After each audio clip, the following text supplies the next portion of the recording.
기후변화가 점점 더 심각해지는 상황에서 세계 여러 나라들은 장기간 가뭄부터 극단적 폭우까지 복잡한 환경 도전에 직면하고 있다. 중국은 세계에서 가장 큰 댐과 저수지 네트워크를 보유한 나라로 관찰하기에 대표적인 사례가 되고 있다. 이 나라는 막대한 수력 발전 혜택을 얻는 동시에 통제 불가능한 자연재해 앞에서는 심각한 피해를 겪고 있다. 이 상황은 근본적인 질문을 던진다. 왜 중국은 수십 년간 막대한 자금을 투입해온 방제 체계에도 불구하고 여전히 심각한 홍수에 자주 직면하는가?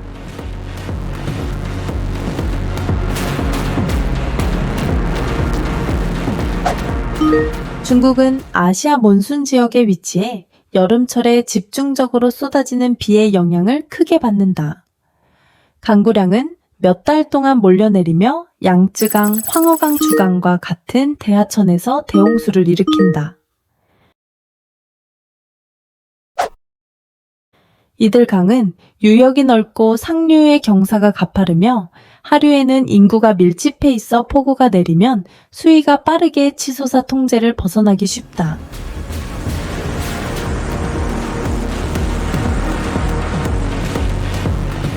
최근 수년간 전 지구적 기후변화는 상황을 더욱 복잡하게 만들었다. 중국에서는 극단적인 기상현상이 점점 더 잦아지고 있다. 2024년 여러 기상 관측소에서 섭씨 49도에 가까운 온도를 기록했다. 이로 인해 토양은 갈라지고 작물은 시들며 수자원은 고갈되었다. 그러나 혹독한 폭염 직후 많은 지역이 갑작스러운 폭우를 맞아 가뭄과 홍수가 연속적으로 발생했다. 이로써 이미 압박을 받고 있던 수리체계는 더욱 불안정해졌다. 같은 시기에 상반된 두 상황에 동시에 대응해야 했기 때문이다. 지역 역시 큰 불리한 요소다. 중국 서부 대부분은 고산과 고원지대인 반면 동부에는 수억 인구가 거주하는 광활한 평야가 펼쳐져 있다.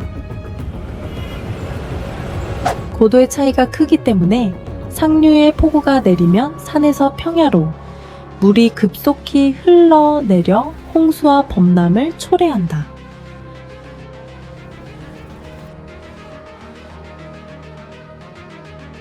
이 때문에 광둥 허난, 그리고 양쯔강 삼각주와 같은 주요 산업, 경제 중심지들이 자주 홍수 피해의 중심지가 된다. 게다가 히말라야 산맥과 티베트 고원에서의 빙하 해빙 현상도 유량 변화를 가속화한다.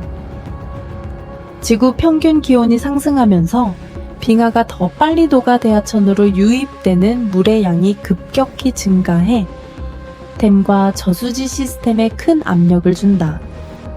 기후과학자들은 이를 이중 효과라 부른다. 겨울에는 눈이 적게 쌓이지만 여름에는 녹은 물이 한꺼번에 흘러내려 하류 지역이 더 불안정해지는 현상이다. 이 모든 요인이 결합하면서 중국은 홍수 재해에 가장 취약한 국가 중 하나가 되었다. 문제는 단순히 간구량이나 지형 경사에 있는 것이 아니라 극단적 기후 지구적 변화 불리한 지형, 그리고 홍수 위험 지역에 집중된 인구가 서로 맞물려 발생한다는 데 있다. 지난 반세기 넘게 중국은 약 9만 5천 개에 달하는 댐과 저수지를 전국에 건설했다.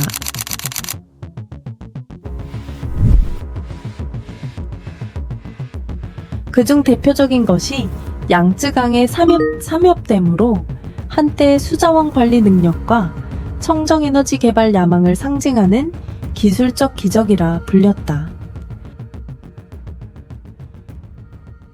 이러한 사업들은 막대한 전력 공급 석탄 의존도, 감소 수은 지원, 농업 용수 조절, 지역 경제 발전 등 여러 혜택을 가져왔다.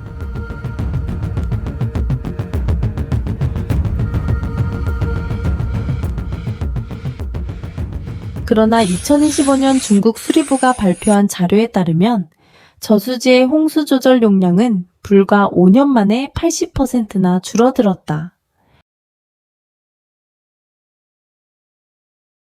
이 수치는 전문가들에게 충격을 주었는데 방자의 기능이 예상보다 훨씬 빠르게 약화되고 있음을 보여준다.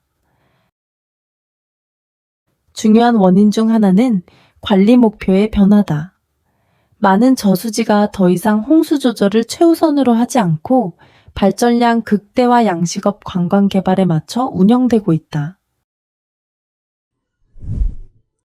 이 같은 운영 방식은 잠재적 위험을 키운다.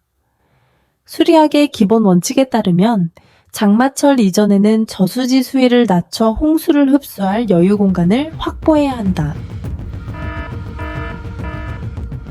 그러나 현실에서는 전력 공급과 경제적 이익을 위해 수위를 높게 유지하는 경우가 많다. 이때 갑작스러운 폭우가 내리면 긴급 방류 외에는 방법이 없다. 단시간에 대량의 물이 하류로 쏟아지면서 자연홍수의 파괴력이 배가 되어 주민들이 극도의 위험에 노출된다. 주목할 점은 이러한 현상이 중국에만 국한되지 않는다는 것이다. 브라질, 인도, 에티오피아 등 대규모 수력발전 체계를 가진 나라들도 발전 이익과 홍수 안전 목표가 충돌하는 문제를 겪었다.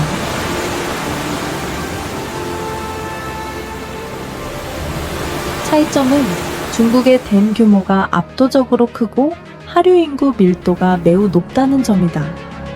따라서 운영상의 작은 오류나 사고도 다른 나라보다 훨씬 더 심각한 사회 경제적 결과를 초래할 수 있다.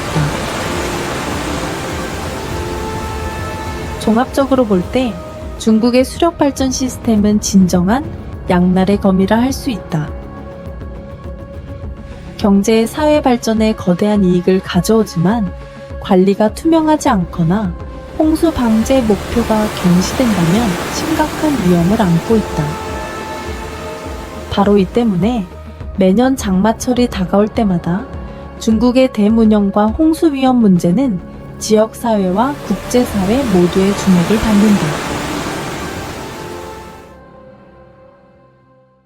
2020년부터 2025년까지 중국은 공식 관리 체계에서 약 3,700개의 댐이 사라진 것으로 기록되었다. 이는 전국 총수량의 약 4%에 해당한다. 여러 수리 전문가들에 따르면 이들 시설은 심각한 노후화로 복구가 불가능하거나 더 이상 안전하게 운영할 수는 없어 기록에서 제외된 것이다.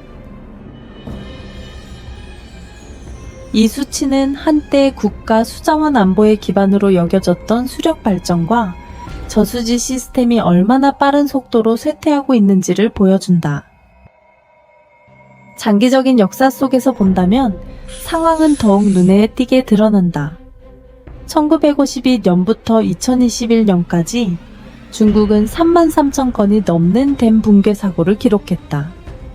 이는 연평균 약 52건에 해당한다. 이 수치는 국제 수리 분야 안전 기준보다 몇 배나 높은 수준이다. 연구에 따르면 초기에는 작은 규모의 공사가 기술적으로 미흡한 상태에서 대량으로 건설되었기에 사고율이 매우 높았다. 많은 전문가들은 통일된 규범 없이 무분별하게 건설이 이루어진 탓에 세대를 이어가는 장기적 위험 유산이 남게 되었다고 평가한다. 사고와 잘못된 운영에서 비롯된 사회적 결과는 매우 심각하다.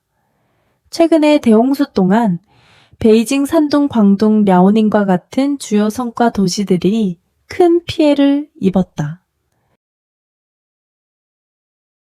중국 정부 보고에 따르면 수천만 명이 직접적으로 영향을 받았고 100만 명 이상이 대피했으며 경제적 피해는 수십억 달러에 달했다.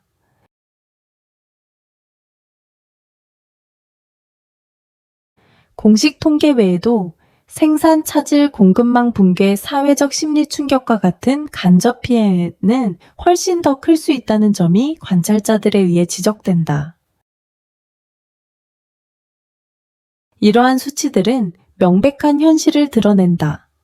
중국의 댐과 저수지 시스템은 에너지와 경제 발전에 많은 이익을 주지만 엄격한 관리가 없다면 거대한 위험을 내포하고 있다. 이는 수력발전 시설이 자연재해 앞에서 절대적인 방패가 될 수 없으며 단지 수자원 관리와 기후변화 적응을 위한 종합 전략의 일부로 이해되어야 함을 상기시킨다. 아시아에서 가장 민감한 지역으로 국제 지질학자들이 꼽는 곳이 바로 티베트와 칭짱 고원이다. 이곳은 젊은 지질 구조와 강한 지각 운동 탓에 대규모 지진 산사태 지반 붕괴가 빈번하다. 그럼에도 불구하고 중국은 히말라야에서 발원하는 강의 수자원을 활용하기 위해 이 지역에 대규모 수력 발전 프로젝트를 진행하고 있다. 이는 지질학적 불안정 지역에서 단 한 번의 사고라도 발생하면 하류 전체에 연쇄적인 피해가 이어질 수 있음을 고려할 때 장기적 안전성에 대한 의문을 낳고 있다. 강들의 초국경적 특성은 이 문제를 정치적으로 더욱 민감하게 만든다. 브라마푸트라 메그나와 같은 대하천은 티베트에서 발원해 인도와 방글라데시로 흘러간다. 따라서 중국이 상류의 대형 댐을 건설하는 것은 단순히 물 부족 위험뿐 아니라 사고 발생 시 이웃 국가에 심각한 영향을 줄 수 있다는 우려를 낳는다. 일부 남아시아 전문가들은 투명한 데이터 공유와 긴밀한 협력이 없다면 이러한 댐들이 미래에는 수자원 안보의 갈등 요인이 될 수 있다고 경고한다. 삼엽댐 사례는 초대형 프로젝트의 양면성을 보여주는 분명한 증거다. 완공 당시 이 시설은 기술적 기적이라 불리며 막대한 전력과 양쯔강 유역 홍수 통제를 제공한다고 찬양받았다. 그러나 시간이 흐르면서 환경 영향 주민 이주 문제, 장기적 안전성 논란이 이어졌다.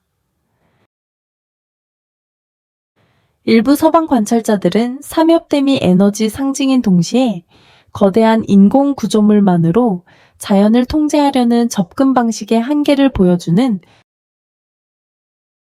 이상의 데이터와 사례들을 종합하면 중국은 진퇴양난에 처해 있음을 알 수 있다. 한편으로는 막대한 에너지 수요를 충족하기 위해 수력 발전이 필요하고 다른 한편으로는 복잡한 지질학적 위험과 초국경적 영향에 직면해야 한다. 이는 결코 작은 도전이 아니며 정교한 위험 관리 전략과 더 강력한 지역 협력이 요구되는 문제다. 많은 관찰자들은 수년간 중국의 개발 정책이 경제 성장과 안정적 전력 공급에 우선순위를 두었다고 평가한다. 에너지 수요가 늘어나는 상황에서 장마철 전에 저수지 수위를 낮춰 홍수를 흡수해야 한다는 기본 원칙조차 가끔 무시되었다.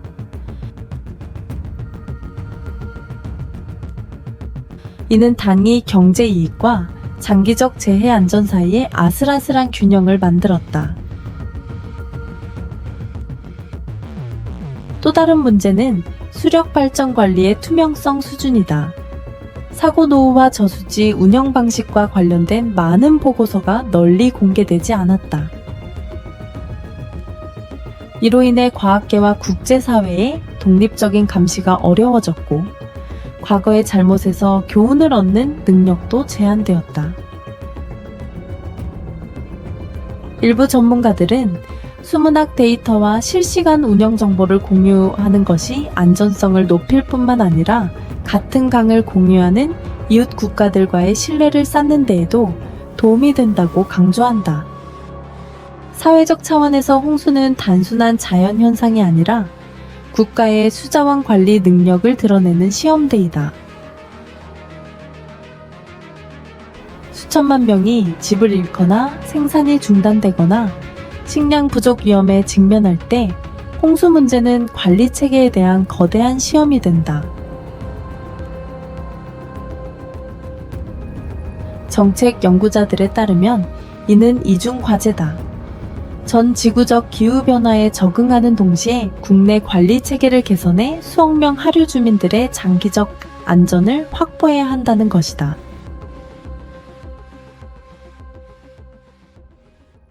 지난 수십 년 동안 중국은 인류 역사상 유례없는 속도의 도시화를 경험했다. 수억 명의 사람들이 농촌을 떠나 대도시로 몰려들었고, 특히 해안 평야와 양쯔강 유역에 집중되었다. 이 급속한 도시 확장은 홍수 위험을 직접적으로 높이는 여러 결과를 초래했다. 무엇보다 물을 흡수할 수 있는 논밭, 연못, 습지와 같은 자연 토지가 점차 줄어들었다. 그 대신 도시의 콘크리트와 아스팔트 표면은 빗물의 자연 침투를 막아 비가 내리면 곧바로 인공 배수 시스템으로 몰리게 했다. 폭우가 장기간 이어질 경우 하수도는 쉽게 과부하되어 도시 침수를 일으킨다. 이는 베이징, 상하이, 광저우와 같은 중국의 주요 대도시에서 이미 익숙한 문제로 자리 잡았다. 또한 많은 신규 주거 지역이 원래는 강이 자연적 통로이거나 홍수를 저장할 수 있는 저지대 위에 건설되었다. 연못 매립이나 습지를 산업단지나 도시로 전환하면서 홍수의 피해를 완화하는 중요한 자연적 완충 장치가 사라졌다.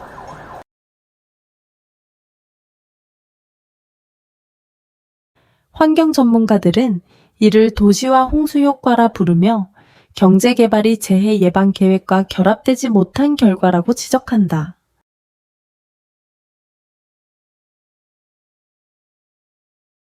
또 다른 요인은 인구 밀도의 과도한 집중이다.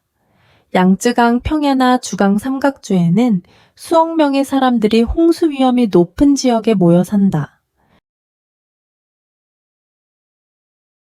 홍수가 발생하면 피해 인원과 경제적 손실이 기하급수적으로 증가해 매번의 재해가 단순한 기상현상이 아니라 사회적 안보 문제로 확대된다. 이 관점에서 볼 때 중국의 홍수재해는 단순히 가혹한 자연 조건이나 대문형 문제 때문만이 아니다. 너무 빠른 도시화와 경제발전 과정 자체가 환경의 수용 능력과 충돌해 나라를 극단적 기상현상에 더 취약하게 만든 것이다. 앞선 분석에서 알 수 있듯이 중국의 홍수는 단일 현상이 아니라 여러 요인이 겹쳐진 결과다. 지구적 기후변화는 극단적 날씨를 점점 더 잦게 만들고 서쪽은 고지대, 동쪽은 저지대라는 지형은 수로 통제를 불리하게 만든다. 게다가 댐과 저수지의 관리 및 운영 방식 또한 홍수 상황을 더욱 복잡하게 하고 있다. 또 하나의 과제는 세 가지 목표 사이의 균형이다. 경제를 위한 에너지 개발 수억 명 주민을 보호하기 위한 재해 통제, 그리고 장기적 생태 환경 유지.